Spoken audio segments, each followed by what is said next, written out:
Screen Directors Playhouse. Star, Alan Ladd. Production, Beyond Glory. Director, John Farrell.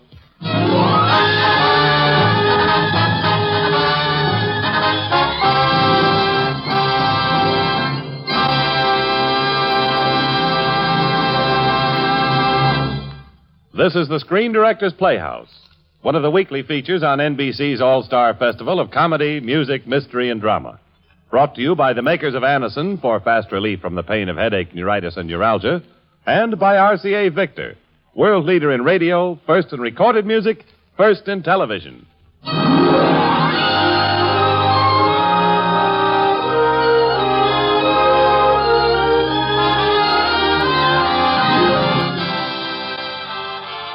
Tonight, the Screen Directors Playhouse is pleased to present, transcribed for the first time on the air, a story of recurrent valor.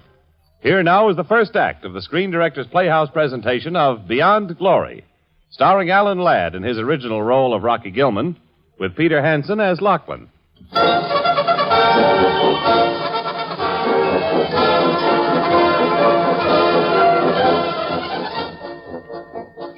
Dedicated to the Corps of Cadets at the United States Military Academy, and in particular to those cadets who, after proving themselves on the battlefront of World War II, returned to accept the discipline of West Point in order to better themselves in their profession and in the service of their country.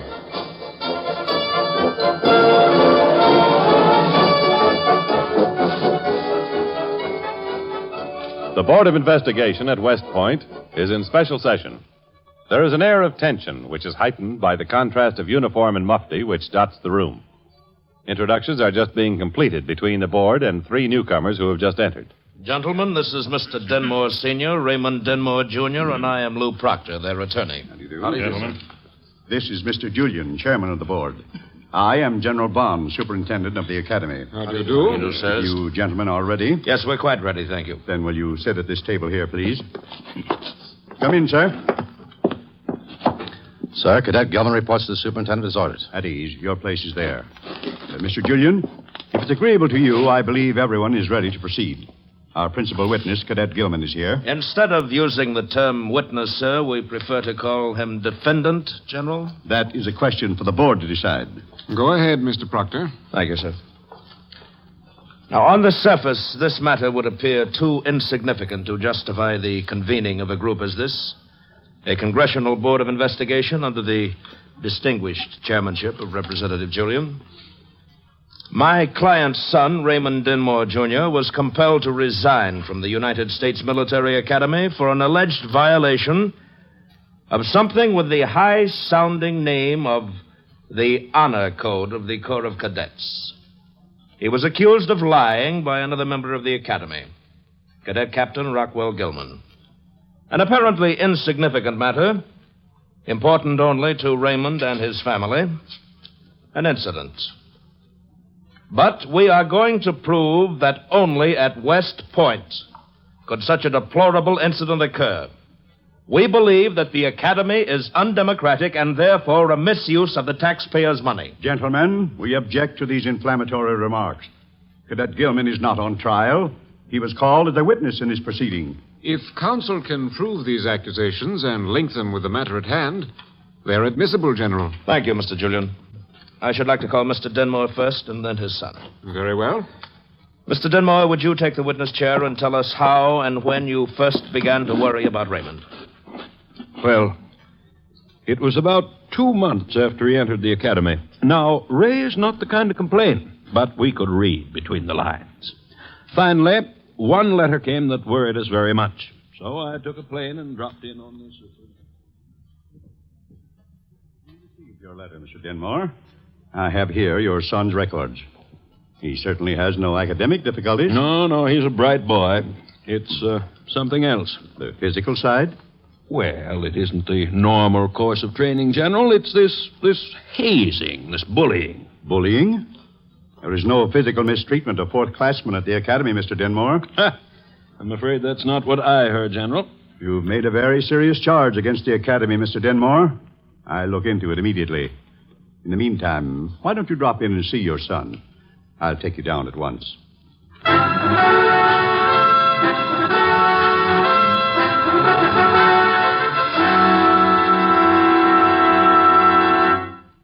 Rocky. I discovered this boodle behind his field equipment. Lucky for the company it passed inspection. Sir, may I make a statement? You may not. Get a brace on those shoulders. Let's hear his statement, Thomas. Not statement, alibi. I put it there after the inspection, It sir. doesn't ever belong there, Mr. Dumb John. That's the second time in a week, and I intend to report it. No report will be necessary. We'll let Mr. Danmore repeat his favorite speech. Well, go ahead. Pop off, mister. I'm not going to be pushed around by any hero who fought the war at West Point. My father is just as important as any general in the Army. Ray! Who made up that speech? Plebes are always given speeches to provide entertainment, Mr. Denmore. A curious form of entertainment. Who's responsible? I am, sir. I'm responsible for everything that happens in this company. Oh, then you made up this speech. Not the first time, sir. Ray? Plebes aren't allowed to make up anything. Mr. Danmore, did you or did you not make that speech up yourself the first week you were here? No, sir, I didn't. That'll be an official statement unless you want to change it immediately. I won't change it. What difference does it make who thought it up? This is the Honor Committee's business, sir. Your son is lying. Honor Committee? Cadets are required to report breaches of honor to the Honor Committee. Gee. I'd like to talk to Raymond alone, General. May I take him outside? Very well, Mr. Denmore. Come along, Raymond. Carry on, gentlemen.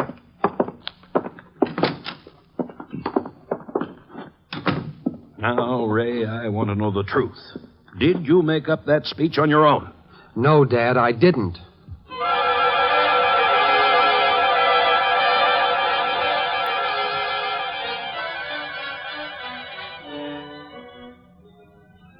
I flew home that night, positive that everything would be all right.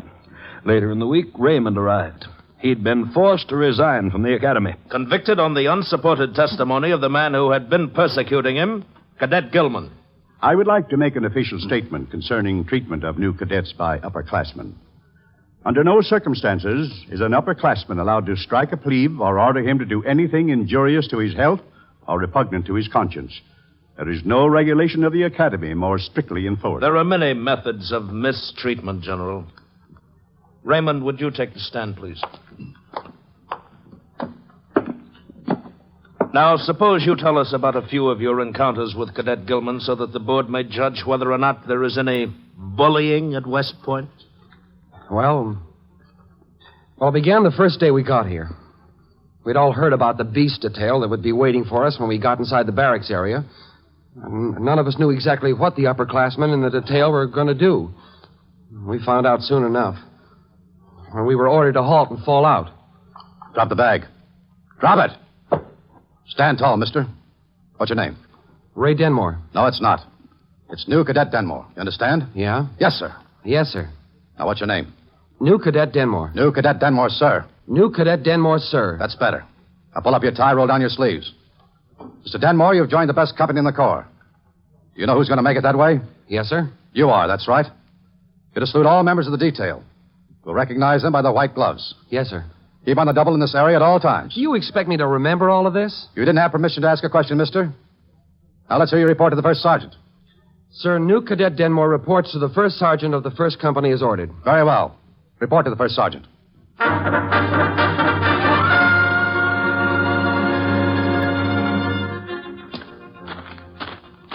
It wasn't 4 hours later that he got me again. New man, halt. Weren't you told to keep on the double in this area?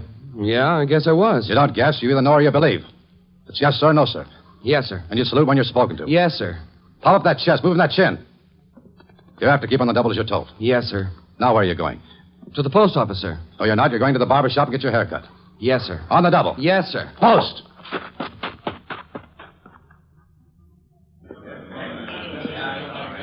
That first day seemed to set the pattern. Every time I bumped into him, he found something wrong. Like the day we had our first class in boxing.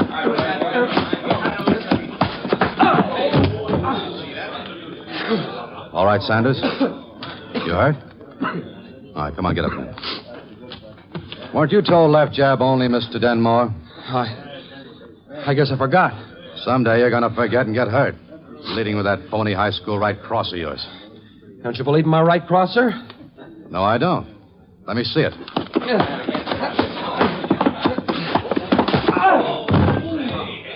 I still don't believe it.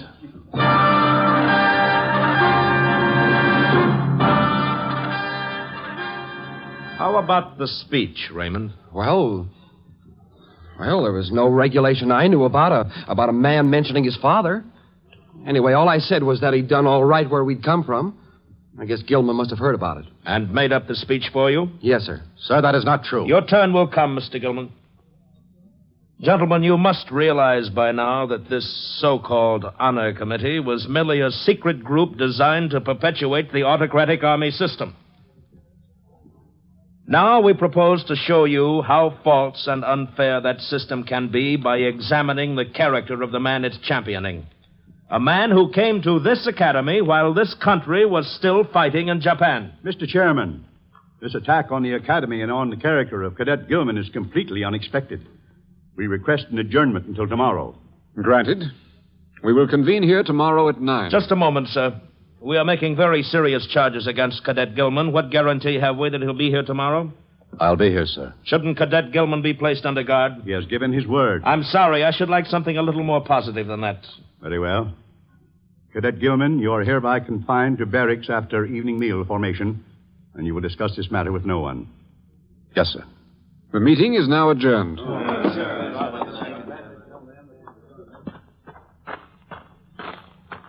Been waiting long, Ann? I was about to give you up. I've got something to tell you that you're not going to like. I've got to break our date tonight. Why? I just can't explain it. But, Rocky, there must be a reason. I just can't be with you tonight. After 3 months? Why, Rocky?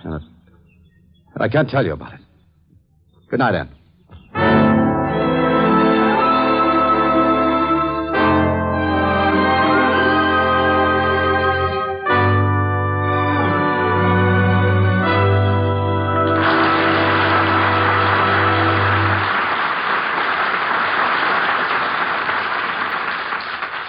If you suffer from pains of headaches, neuritis, or neuralgia, you should discover what many thousands have known for years, that Anacin brings incredibly fast, effective relief. Anacin is like a doctor's prescription. That is, Anacin contains not just one, but a combination of medically proven active ingredients in easy-to-take tablet form. Probably at some time you have received an envelope containing Anacin tablets from your physician or dentist. Thousands of people have been introduced to Anacin this way. Try Anacin yourself the next time you suffer from the pains of a headache, neuritis, or neuralgia. You'll be delighted at how quickly relief can come. Anacin is spelled Anacin. Your druggist has Anacin in handy boxes of 12 and 30 tablets and economical family-size bottles of 50 and 100 for your medicine cabinet. Ask for Anacin today. Now the second act of the Screen Directors Playhouse presentation of Beyond Glory, starring Alan Ladd with Peter Hansen.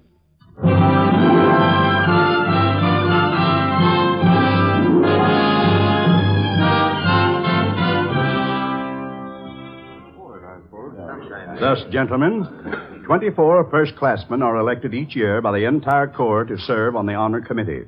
The hearings are not open to the public, but they are not secret. For instance, Cadet Denmore was invited to testify, but he refused. Is this true, Raymond? Well, you see, I didn't understand what they wanted. I thought it was some sort of hazing. Upperclassmen never invite plebes to join them unless it is. I think you will agree, gentlemen, that a body of men elected by the vote of the Corps, offering fair hearings on all cases, is the essence of democracy and in full accord with the American tradition. The point that Mr. Proctor has raised is that young Denmore received especially unfair treatment. We are prepared to answer that point. We would like to introduce Cadet Lachlan, a first-classman, as a witness to Cadet Gilman's experiences when he was a plebe.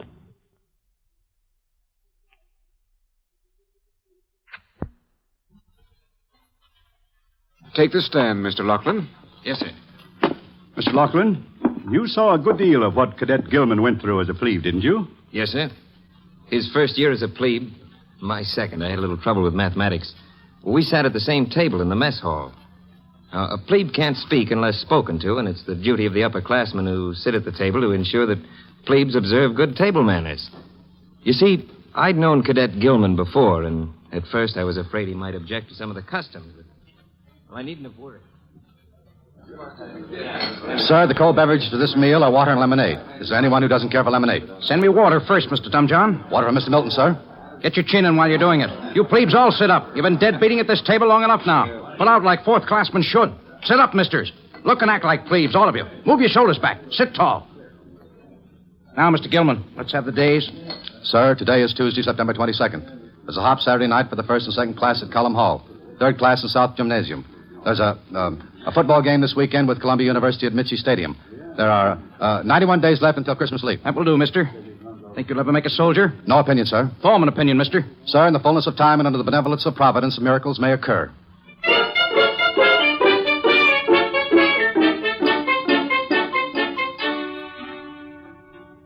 Rocky's not only more experienced than any upperclassman at the point, but he had something else to cope with, something pretty rough. Being my second year as a plebe, I enjoyed upper-class privileges, and one day... Mister, don't you know you should come to attention, clear the way, and brace when upperclassmen pass? Yes, sir. Then why are you standing improperly? No excuse, sir. Let's see the proper posture. Head high, shoulders flat. Flat, both shoulders, mister. That's better. Now. Hold it, Milton. You can relax, mister. Say, what goes on, Lachlan? Are you a special pet of yours, your son or something? I said you can relax, mister. Now, just a minute. If there's been a special order making a privileged character out of Mr. Dumbflicket here, nobody's passed me the word. Now, look, in 42, we were together in... Well? I make myself responsible for his continued proper conduct, for my own reasons. Well, it better not be he has a good-looking sister. I told you could relax, Rocky. Now, relax. What is it, that shoulder again? I'm doing all right. You crazy? You want to wreck yourself for good? Can't go around bracing that shoulder. It's been torn apart like yours has. No statement, sir? Oh, knock it off, Lieutenant. You can't do it all, you know. Not when you've got half the lead in North Africa making that shoulder hump. Now, don't go around bracing it. It's going to hurt. Well, the way I see it, sir, it's like disobeying an order. Well, you've got to learn when not to obey. I've learned that all right. Well, anyway, you pull that shoulder apart and you'll be dismissed for disability. Sir, may I ask a question? Ah, don't be stupid. Who did you whine to last year? My guess is that Cadet Gilman took as much or more than 90% of the men who've gone through the academy. He didn't whimper. But then, of course, he didn't have a rich father to write home to. Mr. Chairman, I object to that. This is not a court of law, Mr. Proctor. In the last few years, we've had a number of veterans in the plebe class, including 1 major, 7 captains, and over 100 lieutenants. But we've made no concessions, not even to those who were decorated for conspicuous bravery, as was Cadet Captain Gilman. Oh, we're very interested in Mr. Gilman's war record. Perhaps he'd like to tell us something about it. If you want me to, sir. We'd like to hear about every detail. But I warn you, Mr. Gilman, we know a good deal about your history, so I advise you not to distort anything. I don't intend to, sir. Well, suppose we start at the beginning. You were drafted, weren't you? Yes, sir. I was drafted. But I never thought it was anything to be ashamed of. You see, it happened to quite a lot of us. I'll admit I wasn't very happy about it. You see, I had a job, and there was a future in it. And I had a girl. And Christmas was coming on. Christmas of 1941. And I had a pretty good idea I wasn't going to like the Army. I started out by not liking officers, some of them anyway. I remember one shaved tail who wanted to court-martial me because I was trying to help another kid with his gear. The first lieutenant came up just in time. Lieutenant, come with me. There's something I want to talk to you about. That shaved tail's kind of crusty. Yeah, proud of his bar. Yeah. You can keep it. My name's Lachlan. What's yours? Rocky Gilman. Thanks, Rocky, for your help. It's okay. Well, the next couple of weeks didn't change my opinion about the Army. Well, Lieutenant Daniel seemed to be a pretty good Joe, even if he was a West Pointer. Then something happened that gave me a different slant. Lieutenant Daniels had just been reading us excerpts from the Articles of War. Any person subject to military law who, on any pretense whatsoever, willfully disobeys any lawful command of his superior officer shall suffer death or such other punishment as the court-martial may direct. Any questions, men? Oh, Lieutenant, does that mean that we have to obey every order of an officer? That's the way it reads, as long as it's a lawful order. Well, even when you know that officer is incompetent or inexperienced?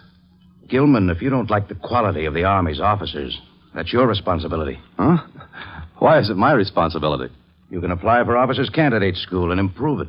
Oh, no thanks, Lieutenant. This is your Army. It's our Army. Lieutenant, this just came in.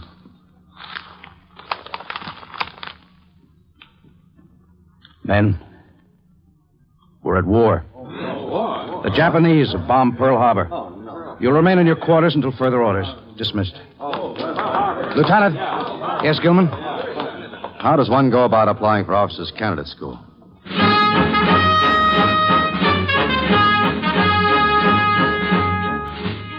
Well, the next 3 months were a scramble for a guy who'd breezed through high school. Well, because things in books came easy for him. But who couldn't get it into his head that an order wasn't a term used when they wanted to kick you around. I didn't think I was going to make it. But finally I did. And when I got my orders... Sir, Lieutenant Gilman reporting as... Lieutenant! I mean Captain Daniels. Gilman, it's good to see you. Oh, you don't mean to tell me you requested me? I figured since I was responsible in sending you, the least I could do was ask for you. You don't mind, Lieutenant? I couldn't ask for a better break. Thanks a lot. Forget it. You may change your mind when you learn where we're going. Where's that? You get seasick? I don't know, sir. You will. Oh, Sergeant. Yes, sir. Eddie Lachlan. Rocky! Oh, excuse me, sir. Look at the rank on him, Captain. You better go look your outfit over, Rocky. We're in the best regiment. We are, Eddie? We are, Rocky. I was seasick, all right. Halfway to England and on the next leg. Go on, Mr. Gilman. We went into action against Rommel's army at 4 o'clock one morning on a ridge just outside of Tunis. Well, please continue, Mr. Gilman. A little after 4, what was left of us were on our way to a field hospital. Would you like to tell us a little more about that engagement? No. No, I wouldn't. As I thought you wouldn't. How long were you in the hospital? On and off for about 2 years. They let me go in March of 1945. They said spring was just around the corner, and I guess peace was, too. Tell me, Mr. Gilman, did you pay a call along about that time on Mrs. Harry Daniels, the wife of your commanding officer? Yes, sir, I did. When was that?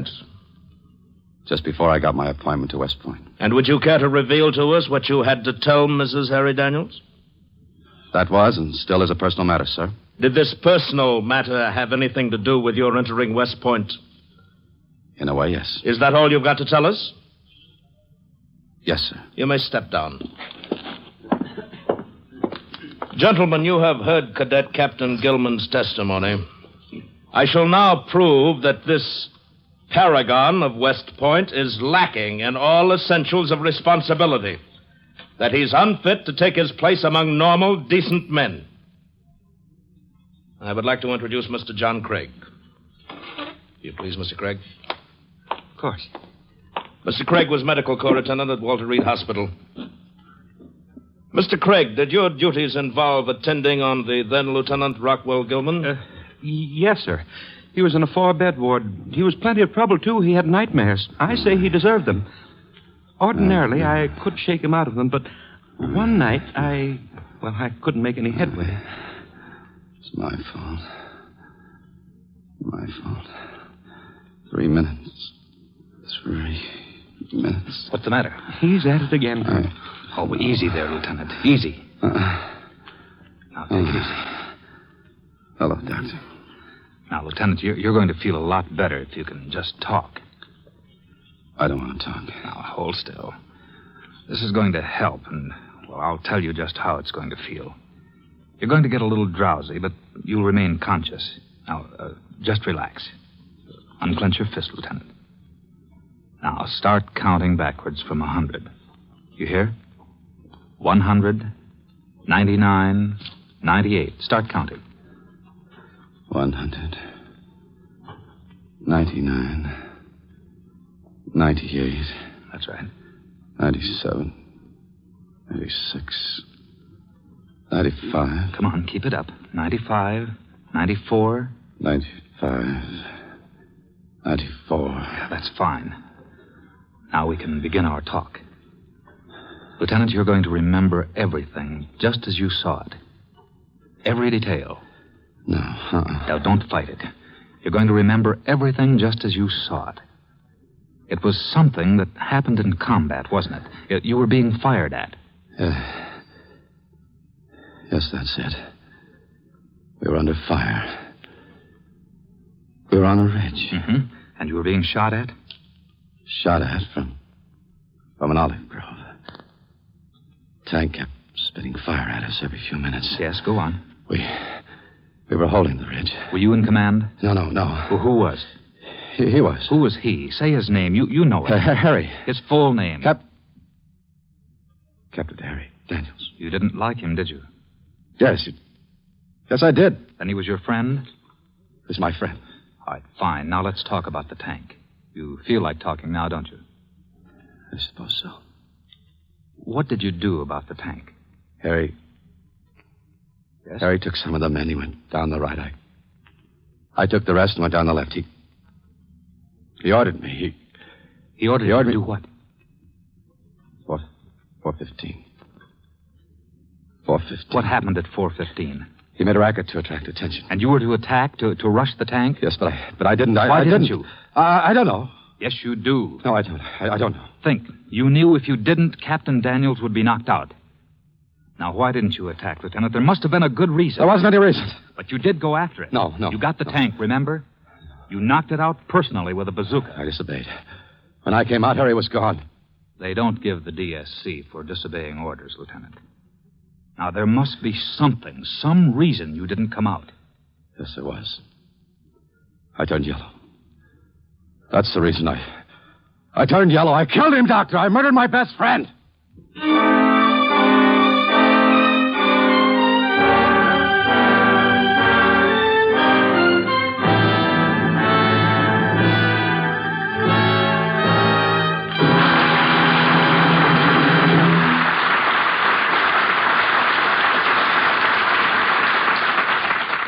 Now, here's a word from RCA Victor.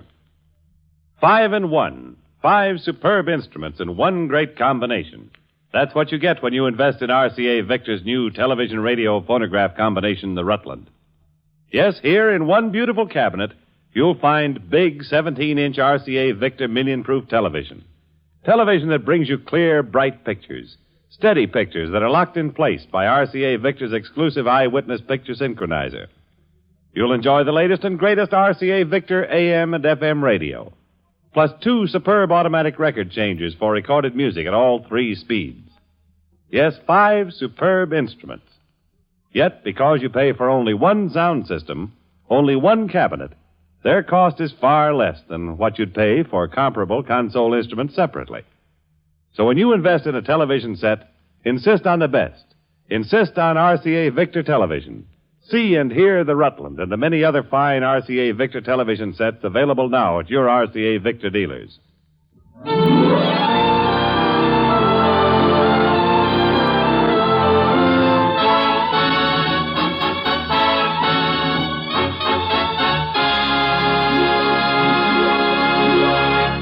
You are listening to Screen Directors Playhouse, one of the weekly features on NBC's All-Star Festival, brought to you by the makers of Anacin for fast relief from the pain of headache, neuritis, and neuralgia, and by RCA Victor, world leader in radio, first in recorded music, first in television. The Screen Directors Playhouse presentation of Beyond Glory, starring Alan Ladd with Peter Hansen, will continue in just a moment after a brief pause for station identification.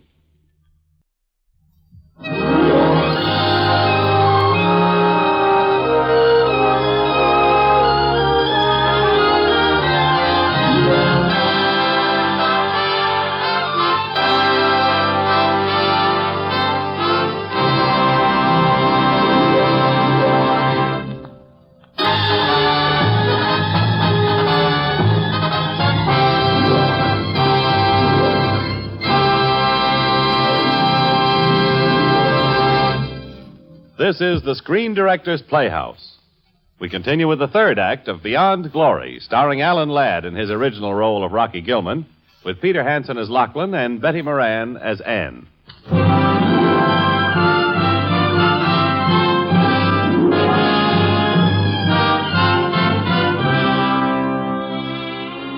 And there, gentlemen, you have the Academy's model cadet. The man whose word this institution accepts above that of my client's son. A man whose criminal disobedience resulted in murder. Do you wish to amplify Mr. Craig's testimony, Mr. Gilman? No, sir. Mr. Julian? Just a minute, Mr. Proctor. Mr. Gilman, do you realize these charges, if substantiated, are very serious? Yes, sir. And you will make no statement? No, sir. Gentlemen, I think this young man should be given a few hours to reconsider. There may be mitigating factors. We will reconvene at 9 o'clock tomorrow morning.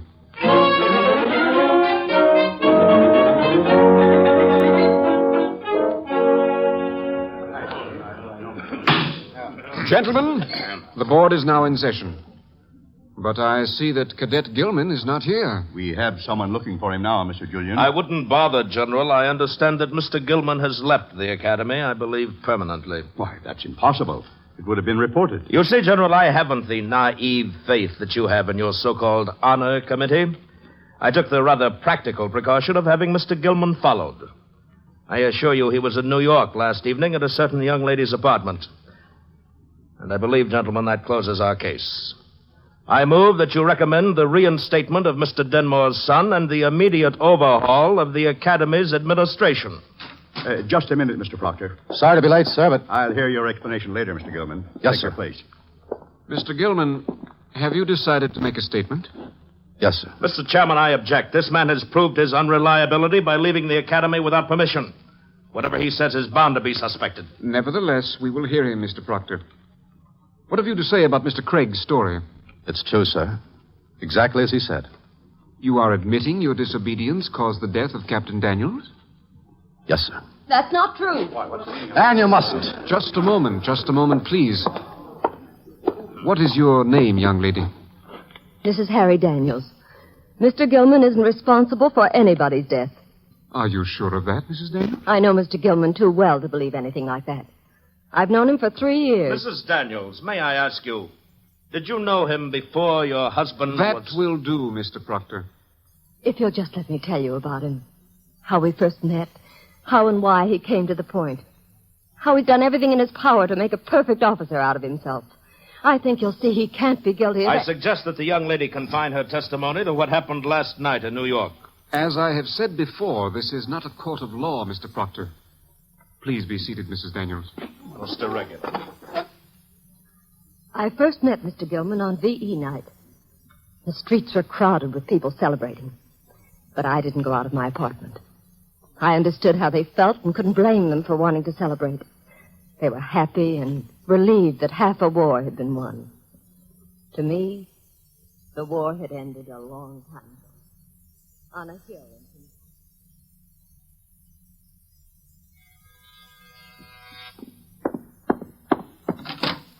Yes? I'm looking for Mrs. Daniels. Which Mrs. Daniels? The Mrs. Daniels whose son was Captain Daniels. Does she live here? Yes, she does. So do I. I'm his wife. You look exactly like your pictures. Where did you see my picture? In Africa. You were in Africa? Please come in. And won't you sit down? No, thanks. What's your name? You never heard of me. It's Rocky Gilman. Never heard of you. Why, Harry's letters were filled with stories about you. He said you were the most valuable officer he had. When will his mother be home? Not for a while yet. Then you'll have to do. To do what? Help me celebrate V-Day. Help me wind up some unfinished business. I don't understand. Mrs. Daniels, you think your husband was killed by the Germans, don't you? Well, he wasn't. I killed him. Disobeyed a direct order, and when I got around to being where I should have been, it was too late. He was dead. Well, why don't you say something? I can take it. That's what I came up for. To hear someone say the things I've been saying to myself, bring it out in the open. Mrs. Daniels, maybe you didn't understand. I just said I killed your husband. They've got words for people like me. Maybe you need time in a dictionary. Well, you'll find him. If you can't, maybe his mother can. When she does, I'll be in Pop Dewey's place, Brooklyn.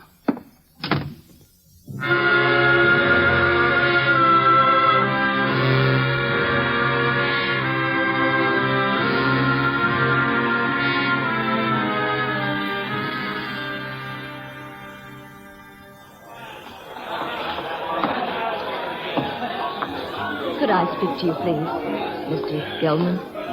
Must have found your dictionary. May I say something? Sure, go ahead. Even if you did disobey, you didn't mean to. It was a mistake, wasn't it? You don't make mistakes like that in the Army. People make mistakes everywhere. That's a part of being human. You mustn't blame yourself too much. I don't get it.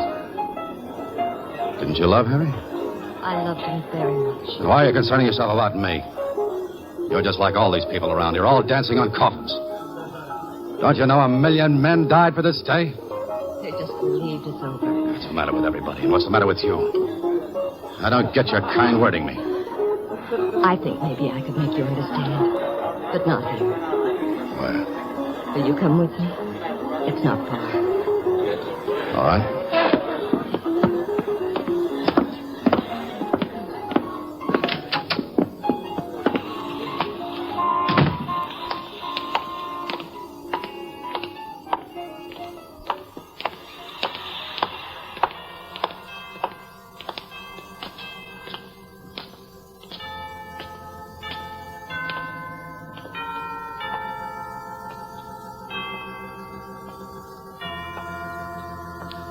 There are a lot of people who weren't dancing tonight, Mr. Gilman.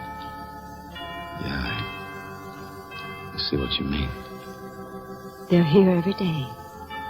They're filling churches like this all over the world. There are a lot of people who know how much a victory costs. Yeah. Shall we go? Mm-hmm. Would you like some coffee?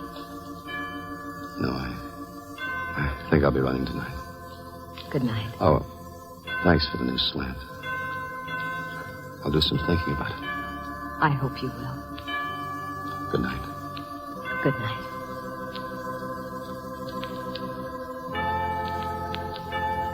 I didn't sleep that night. I couldn't. Memories of Harry tumbled through my head like leaves in a windstorm. And in the lulls, I thought of Rocky.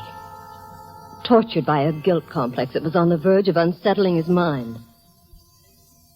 It was almost dawn when I realized what I had to do. Realized that my obligation was not only toward the dead, but toward the living, too. 2 days later, I found Rocky again. He was living like a hermit in a little hotel room. He wouldn't go out that first day, and in the first week, I took enough rebuffs to alienate almost anybody. But by that time, I wasn't almost anybody. I was someone with a purpose in life, so I stayed with it. And it began to work. We had lunches and walks on the Battery. And finally, he came to the apartment for dinner. At last, he got up enough nerve to meet Harry's mother. And he liked her. And he began to talk about finding a job. Then one day, Mother and I received invitations to attend a ceremony. I didn't tell him what kind of ceremony, but I thought it might complete the cure of Rocky. In accordance with the custom established nearly 100 years ago, this plaque has been presented to the Academy by Captain Harry Daniels' classmates. This plaque is dedicated to the memory of an Academy graduate who gave his life to his country. But, like the other plaques that adorn these walls, it is far more than a memorial to an individual. It is a memorial to a trying yet glorious page of American history. I see, as I look around, other pages commemorated. San Juan Hill, Belleau Woods, Chateau Thierry, Pearl Harbor. What's the matter, Rocky? Corregidor. Why did you walk away? When do we start back? The General wants us to have lunch first. Some other time. Why did you include me in this? You were one of his friends. I'm sorry if being here has upset you. No, I guess it's just being around the Army again. I've had enough of it. Uniforms, saluting, this place. This West Point filled with toy soldiers, rich kids sneaking in on a political pull, sponging off the taxpayers. Rocky! Eddie. Oh, my gosh, Eddie.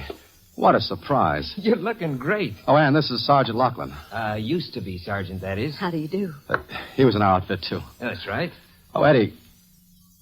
Ann was Harry Daniels' wife. Oh.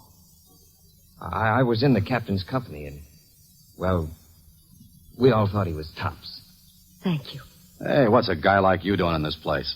I thought you were tired of the Army. I'm getting an education. But you can get that 100 other places are much better. Not an education like this, Rocky. Look, I saw, and so did you, what happens to countries with second-best armies. So when I found out they were taking a group of enlisted men each year, I boned up on the exams. Uh-oh, there goes that trumpet again. Do you have a formation before lunch? Yes. You better make it on the double. I'm sorry I have to go. Let me know where I can get in touch with you, Rocky. Sure, Eddie. Goodbye, Miss Daniels. Goodbye. Rich kids with political pull. Come on.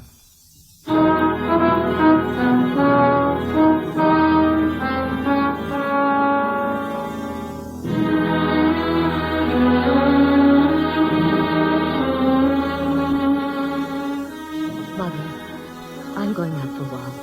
But I thought Rocky was coming over. He is. Would you tell him that I have a date? Who with? You don't have to tell him who with. It's just that I don't want to see him. Had a quarrel? No. Anne, I've known all the time somebody was bound to come along. I'm going to miss you. But I'm very happy for you. I can't. Of course you can. No. I haven't the right. Oh, darling, is that what you've been thinking? Let me show you something.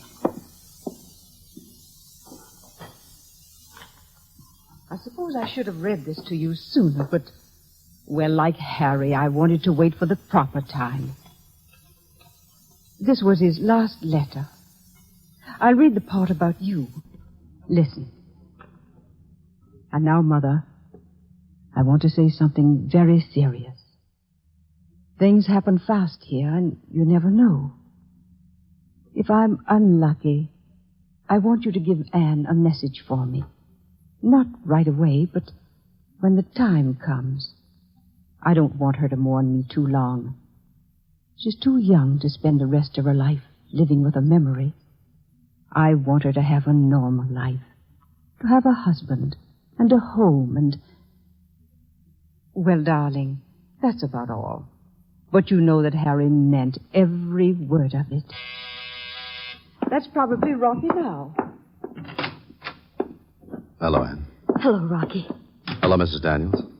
Hey, come on over and sit down, both of you. I can't stay long. Why not? Oh, I've got things to do. I've got news for you. You found a job.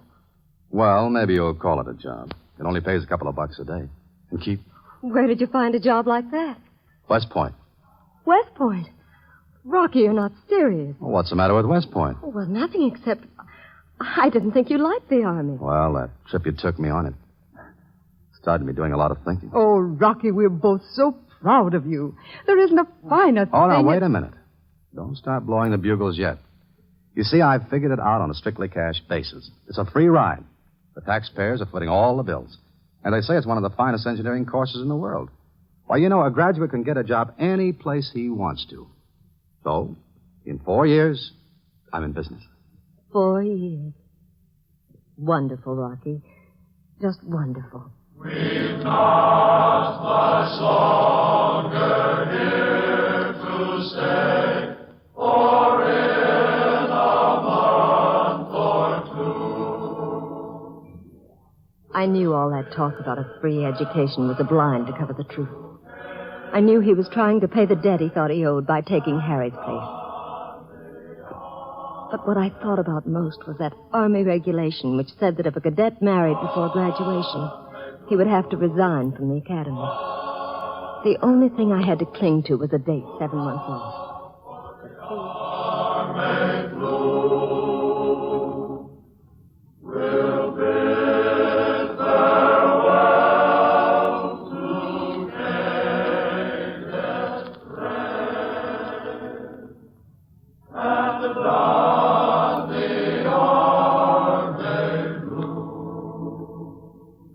Enjoying yourself?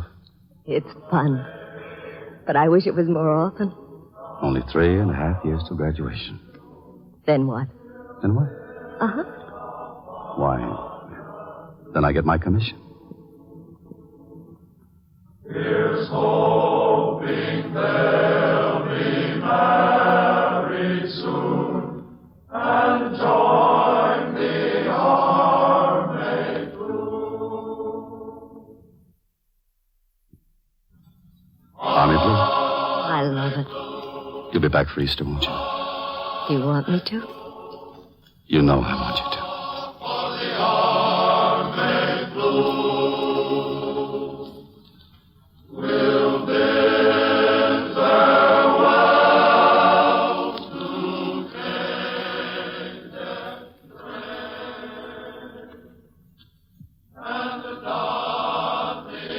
That night set the pattern of our lives for the next 3 years. Minutes of happiness, separated by months of waiting. But I realized that Rocky was finding himself at the point. He'd pushed the dark thing in his mind out of sight. But as he became more normal, I began to disintegrate. I still had nothing to cling to, no understanding, only hope. And then, out of the blue, and apparently for no reason, just 2 days ago, he broke a date I'd been living for since July. Rocky, you have to tell me. I can't see it tonight, and I can't discuss it. That was the last straw. I could think of only one thing to do. So I sent him a letter telling him that I decided to break it off and go away. I planned to leave this morning, but last night...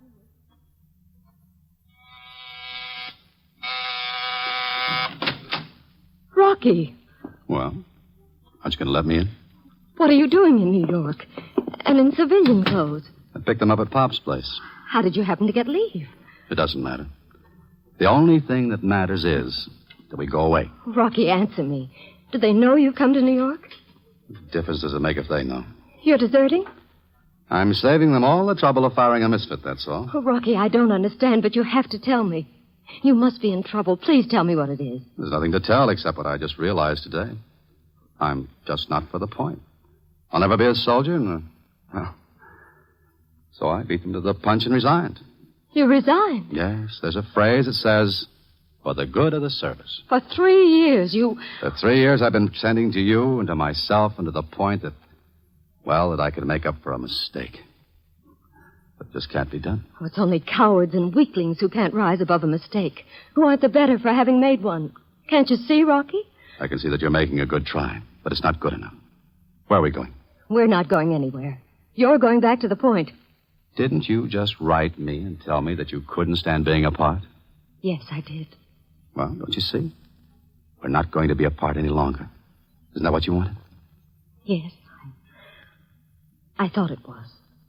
But now that it's here, all I can think of is how hard you've worked for 3 years. The things you've made yourself go through. The times you must have been twice as disappointed and discouraged as I was. Now, look. Whose side are you on? Ours or theirs? Theirs, Rocky.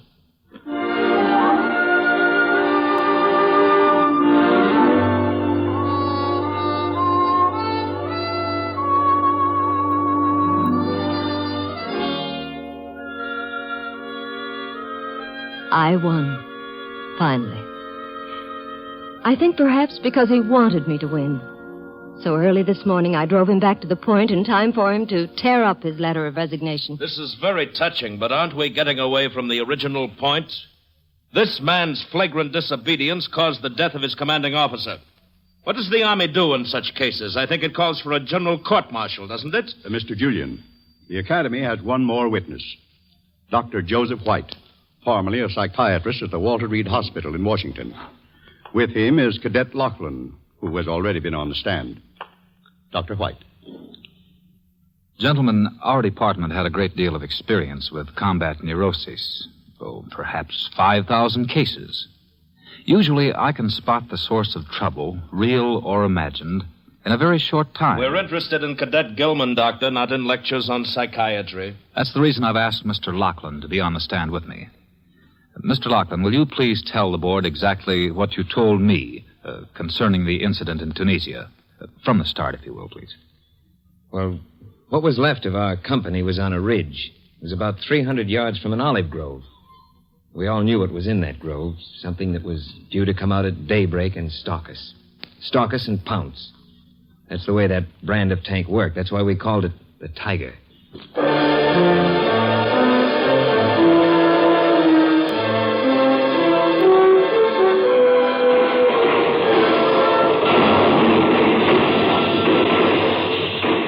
Rocky. Yes, Captain. There are 2 ravines cutting through this ridge. I'll take 4 men and go through the one on the right. You take 5 men on the bazooka and go around to the left. At exactly 4:15, I'll attract his attention by making a lot of racket. As soon as he traverses to me, you move up with the bazooka. If you can get close enough with it, we'll be in business. Gotcha. You've got to move fast. We can't take more than 1 or 2 shots. You must be there at exactly 4:15 or it's curtains for us. Now let's check our watches. Right. Let's get going. Good luck, Rocky. You too, Harry. I was one of 5 with Rocky. It was the first time any of us had come face to face with a tank. That ravine suddenly seemed about as private as Fifth Avenue on an Easter Sunday. Seemed like the tiger felt that way, too. I heard a moan from Whitey behind me, and I turned back. Shell fragment just below the collarbone. Rocky moved ahead while I practiced a little first aid, and just about the time I got through, Harry Daniels' racket started on the other side of the hill. But before the tank traversed over Daniels' way, it let off one final terrific blast right in our faces. When I caught up with Rocky, I thought for a second he'd got it bad, but it was just a concussion from a near miss. He apparently didn't know he'd been out cold. He was still dazed, groggy. What's wrong, Rocky? What time you got? 4:18. 3 minutes. Huh? Give me that bazooka.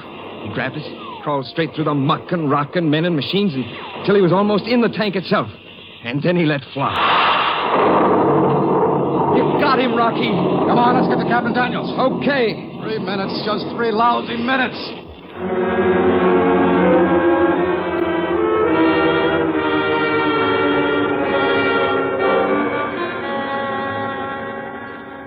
I wondered what he'd meant, but I just figured he must have been hit pretty hard.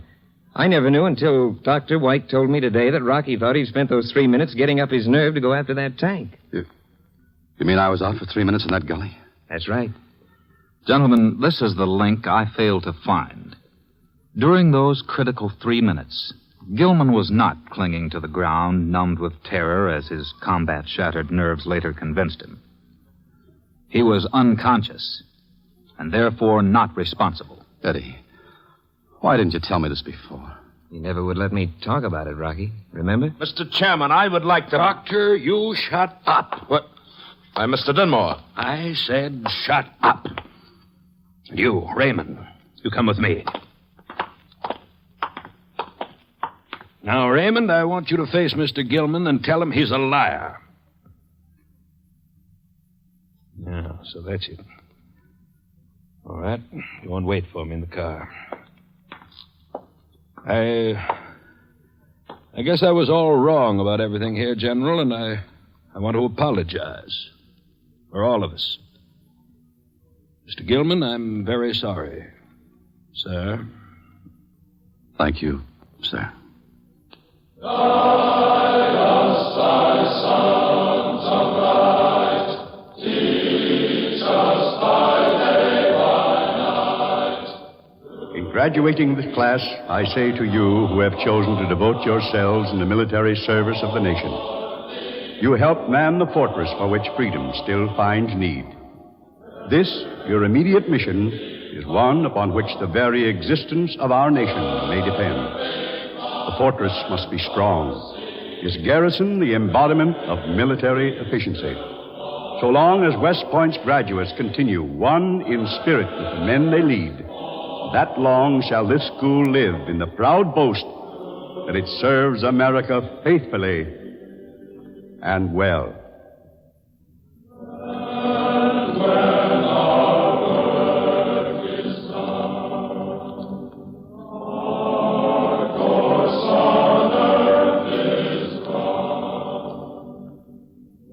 Now that you've graduated, what do you think you're doing, Mr. Dumbjohn?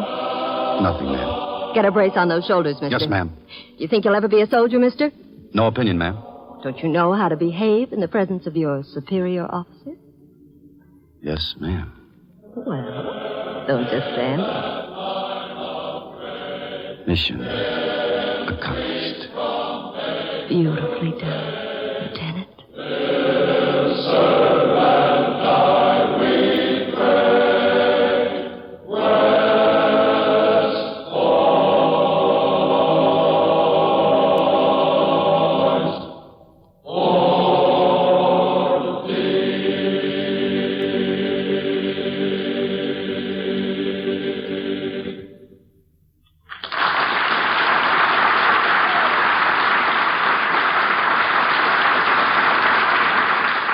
Thank you, Alan Ladd and Peter Hansen, for your fine performances. Our star will return in just a moment with screen director John Farrell.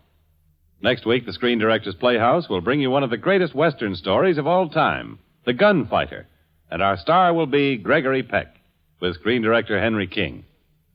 Now, here is tonight's star, Alan Ladd.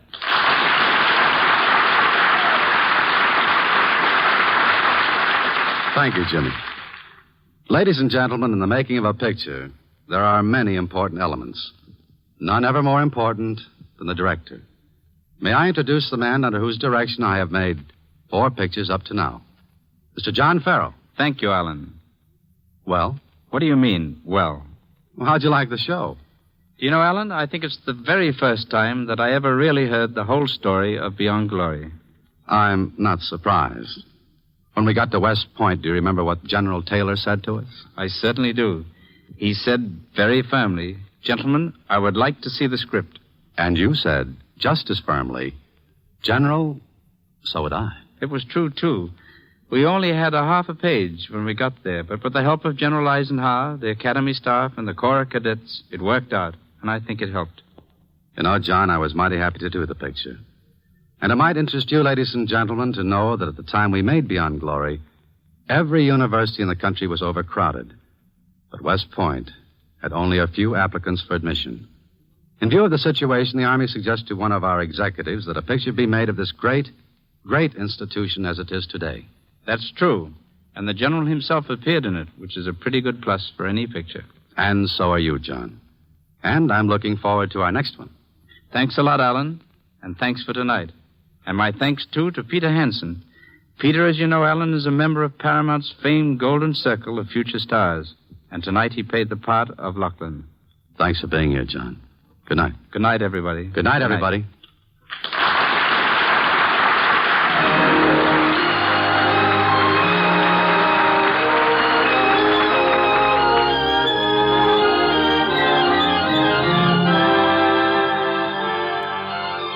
Beyond Glory was presented through the courtesy of Paramount Pictures, whose forthcoming release is Ace in the Hole, starring Kirk Douglas and Jan Sterling, which will have its world premiere in Albuquerque, New Mexico on June 14th. Alan Ladd is currently being seen in the Paramount picture Appointment with Danger. Peter Hansen can be seen in the Pine Thomas production for Paramount, The Last Outpost. John Farrell's forthcoming Paramount picture is Submarine Command, starring William Holden, William Bendix, and Nancy Olson. Included in tonight's cast were Ralph Moody, Bill Conrad, Byron Kane, Lou Merrill, Betty Moran, Lee Millar, Jack Moyles, Hope Sansbury, and Val Brown. Beyond Glory was adapted for radio by Nat Wolfe. Production is under the supervision of Howard Wiley and is directed by Bill Carnes. This is Jimmy Wallington speaking and inviting you to listen again next Thursday when the Screen Directors Playhouse will bring you for the first time on the air The Gunfighter, starring Gregory Peck, with screen director Henry King.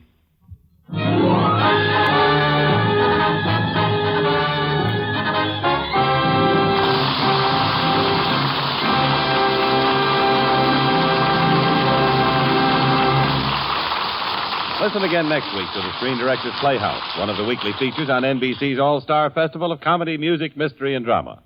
Listen tomorrow evening for Van Heflin as The Man Called X, the Friday night feature of the All-Star Festival. Tomorrow, The Man Called X and The Amazing Mr. Malone on NBC.